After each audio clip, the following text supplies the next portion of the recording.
The Redbox stock has been the topic of many conversations as of late, and in this video we're going to look at its price actions, the latest developments, the technicals, and my opinion on if you should be buying the stock.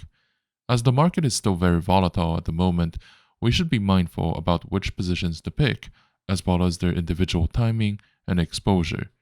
Before the video begins, if you would like to see more stock analysis videos like this one, please remember to like, comment, and subscribe to my channel. The stock price of Redbox has been continuing on its retracement so far on Friday, and it seems like this tendency will likely to continue coming next week. After such a significant surge earlier this month, we shouldn't be surprised at this outcome. The initial increases on price action were pushed by the possibility of a short squeeze, given how the title is one of the most shorted security in the market at the moment.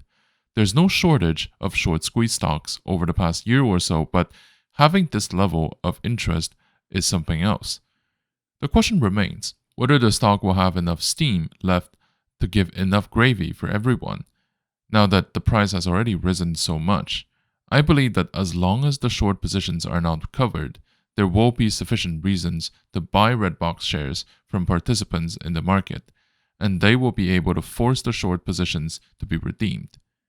The larger environment continues to be challenging for equities in general, which will have some, but not an overwhelming effect on the price action of Redbox. This company has been considered by the market participants as a unique, time-sensitive, and short-term trade, and rightfully so in my opinion. Now, let's also take a look at the technicals of the stock. The trading volume of Redbox has been recently around 10 million shares versus the average volume of 27 million shares. Over the previous 52-week period, its price fluctuated between $1.61 and $27.22. The trading volume is a metric that can tell you how many shares are being exchanging hands and whether there's a lot of activities and attention on the stock. It often gives you a first idea about the popularity of a company. When we use it to compare with the average volume, it can also tell us if the company is enjoying additional momentum to reverse its trend or to break through current resistance levels. Even when the current volume is lower than the average, it is an interesting indication because this may signify that a trend reversal may happen soon. The market cap of Redbox is currently around $447 million versus the enterprise value of $297 million. To put simply, the market cap is the fair market value of the company based on the current market sentiment, the company's reputation, and other macroeconomic factors, whereas the enterprise value is often the cost the company has already paid for its assets after paying off the debts. It's worth mentioning that one of the most significant assets for many growth companies are the intangibles, meaning they're not items or stocks, but they're testaments and tokens. This company in particular may have the potential to grow significantly in the future, such as major contracts, blueprints for new products, and good management. For startups, most of their valuations are based on the intangibles, which may be valued in more favorable market terms. In concrete terms, it means that there can be a huge difference between a market cap and the enterprise value, giving a false impression to market participants that a company is trading at a discount. It's only trading below its book value, but this doesn't mean that a company itself is necessarily undervalued. It's also possible that a company itself was overvalued in the first place, and that it has deflated itself ever since. As we compare the current price to the historical price fluctuations, the stock is 86% higher than the 1-month low, 405% higher than the 12-week low, and 480% higher than the 52-week low. On the options market, which often gives a hint on the market sentiment about where the stock price is likely going to head next, the implied volatility is 190%, versus a historical volatility of 260%. The put-call volume ratio is currently at 0.88. It's normal for many stocks to also tend to have a higher put option than what they deserve because many institutional investors hedge their long positions by buying put options. The most recent volume of options traded has been 50,000 contracts a day versus the 30-day average of 77,000. Regarding the open interest, the most recent volume of open interest has been 210,000 contracts versus a 30-day average of 211,000 contracts. The option contract is a derivative from the underlying security, giving participants the possibility to have the right to either buy or sell the security at a predetermined strike price. Buying the contract gives you the right, and selling the contract gives you the premiums, with an obligation to execute the rights if the counterparty chooses to do so. It's often said that you can evaluate the likelihood of a scenario based on what the current ratio is. If there's a lot of put options, then there may be a possible uptrend on the move, or that the reversal can happen if there's a lot of call options. The reasoning behind that theory is quite simple, as most of options expire worthless. In terms of the shareholder structure, institutional shareholders own 291% of the outstanding shares. The biggest shareholders include Apollo Management, Vanguard, and Millennium. It's relevant to understand the shareholder composition of a company, as this can help us to determine if you should hold the stock long-term or to view it as a trade opportunity. Actually, in this case, there's a bit of an exception.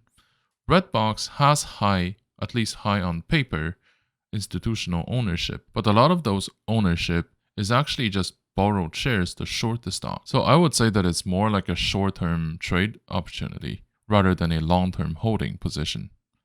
Typically, the consensus is that there should be about 25 to 30% of institutional participation for the stock to be perceived as a sound investment, and not just a short-term trade.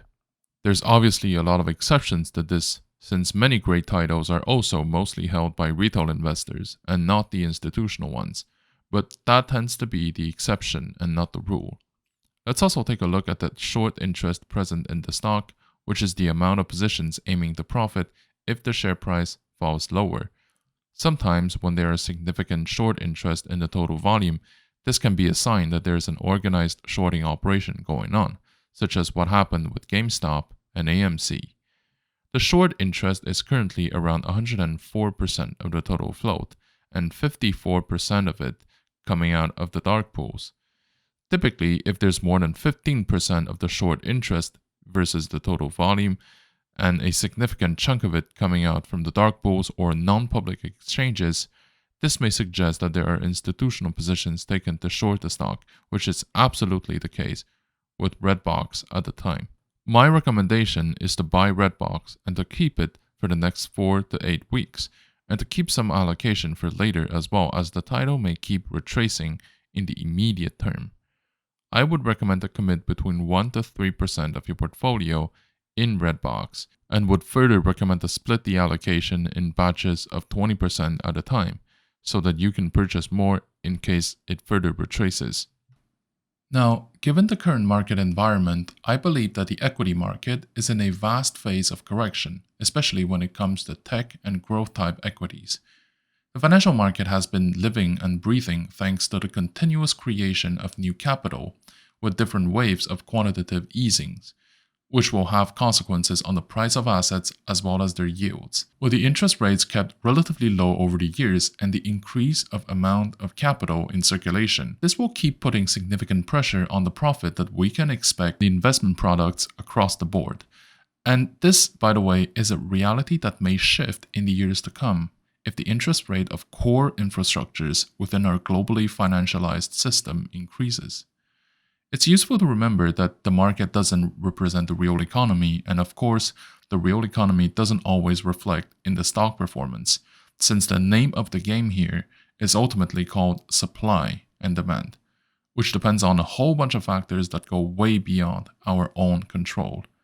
If we think about it, this is like saying, if your neighborhood house that is put up for sale is only allowing those who actually want to live inside to buy it, versus if you allow every single type of buyer with different intent or reasons to buy or to sell it. So obviously, there will be a significant difference in the price of this asset for those two scenarios. The market currently works more like the second option, and assuming that it would only reflect the fundamentals of the underlying economy would correspond to the first option. There are a few elements that are considered to be the reasons. The first one is the significant increase of amount of money printed by the central banks around the world, which is then distributed to the banks, with the expectation that they will be loaned to businesses, Normally, that's a good thing, but with a lack of opportunities in the real economy, the significant portion of that money actually went back to the financial system to buy up the price of existing assets. Now that the QEs have been wrapping up or ended around the world, I think that this drive behind asset price may no longer be as relevant as it is right now for the future. It is now compensated by the arrival of capital from one region to another, and from one sector to another even within the same jurisdiction. With the increase of tensions around the world, capital is always looking for a safe haven to park their money into, not just for a place to grow the nominal value, but with a currency that tends to keep its purchasing power as well. The third factor is the creation or the birth of artificial bubbles, either maintained by the market trends built up over the years or out of necessity. Capital needs to find a place to stay.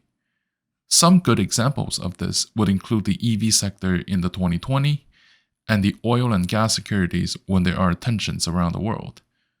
Either way, when it comes to the price trends of the market, the degree of uncertainty is a key drive behind the price fluctuations, and that is likely going to increase as we go on from there. When companies announce that they are going to enter or exit different markets, or that they will be trading on different platforms and exchanges, this can all have significant ramifications on the price of this asset. Some of the considerations to have when operating in this context include having a clear view of what is going on, especially regarding the cash flow and the capital flow, and avoid certain potential pitfalls. One of these is to be careful with short positions. Inherently, short positions are riskier than long positions as the downside of long positions is limited, whereas the short positions can lose you as much money as the stock price may reach, which is infinite. On top of that, we're now seeing a new phenomenon with short squeezes, involving a group of retail traders propping the stock price up, forcing short sellers to recover their positions. Sometimes the attempt will not succeed, but sometimes they end up in very spectacular success. Something else to consider is to treat tech stocks with care. To start, ask questions when the price of a security skyrockets without real fundamentals. It doesn't mean that you shouldn't be touching it with a 10-foot pole, but it does mean that there should be a difference between the decision of long-term holding and short-term trading. Either way, a rule of thumb is that each position should be structured in a way so that their individual performances will never affect the portfolio's stability. Thank you for watching.